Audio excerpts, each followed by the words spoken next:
This is Jordan Tower with JT News. Make sure you smash that like button, smash that subscribe, and let's get right into the news. All right, so we got Kirk Frost's daughter. Her boyfriend, who was rapper T Hood, he was killed in his house last night. Or was it last night or the night before? But he was killed.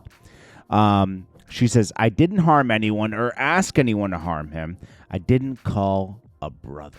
Okay, so she makes this big statement because people are blaming her for his passing.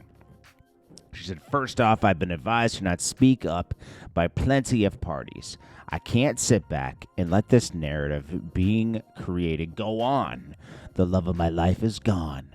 The man I lay with and cuddle with every single night is no longer here. So I want people to respect my privacy, blah, blah, blah. She can't get over the... Let's see. So she's talking about how much she loves him. Then she says, so please stop listening to people who weren't there, to all these rumors and conspiracy theories. They'll not get anywhere. It's a false narrative. I hate to even have to post this. Okay, I would never. My baby was still healing from being shot 3 times. We handled our business in private.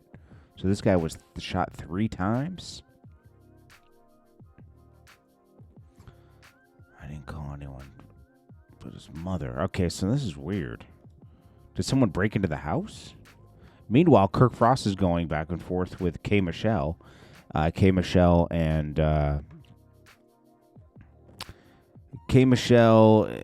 his wife are going through Rashida.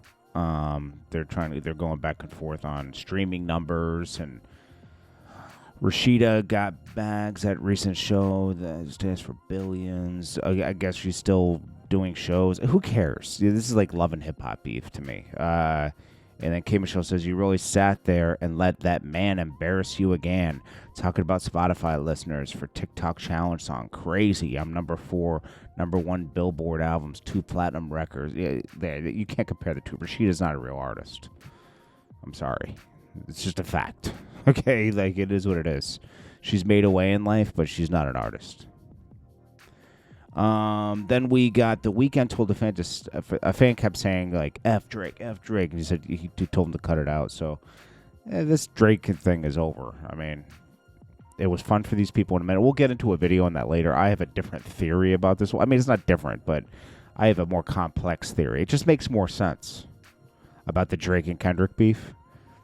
It just like it was supposed to be just a beef, and it turned into something totally different.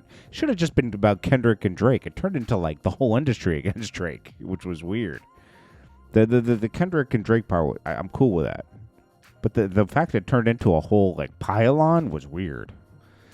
Chris Brown laughs off these allegations this woman's making that he does powder. Okay? But she says that he's good on the powder. So why stop? He's a functional powder head, right? He does amazing things on powder.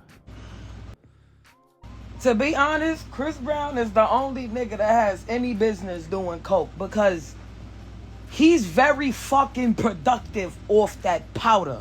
Like, he's the only nigga I know that could make a 30-song album, dances, choreography, perform at a concert, do meet and greets. He says, this has got to be the craziest compliment / diss I've ever heard. Sorry to disappoint you, no booger sugar. Had to comment because this has to be the funniest thing I've ever seen. It is, that is funny. He said, I'm just different. He's like Chris Brown's just like a superhuman. Then we got Wack 100, a.k.a. internet personality. I don't even look at him as a gangster because he just plays into internet personality stuff all the time.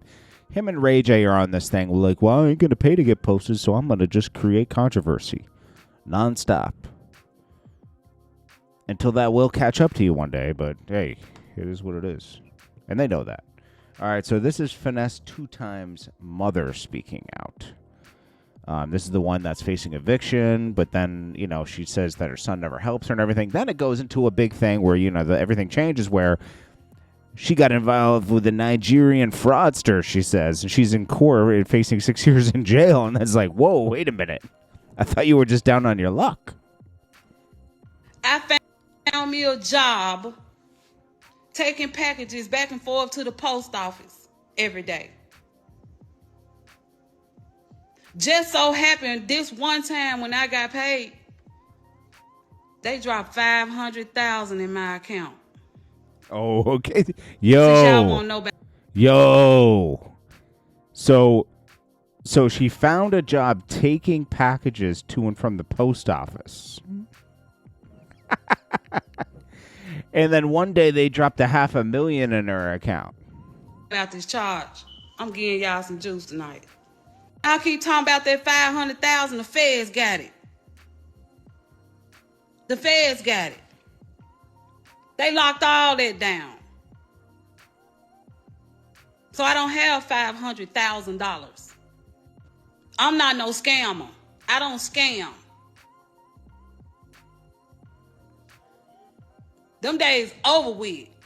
Sometimes people just be creating their own problems. If it's too good to be true, it's good to be. If someone tells you, hey, man, I'm going to pay you $5,000 a month to take this package to the post office and back. It's a little too good to be true, right? They're doing something, and then they drop $500,000 in your account? What? Because they so throwed out by my sons. I'm not asking y'all for, I don't want to over ask for nothing. I ask for help to get me the fuck away from these people.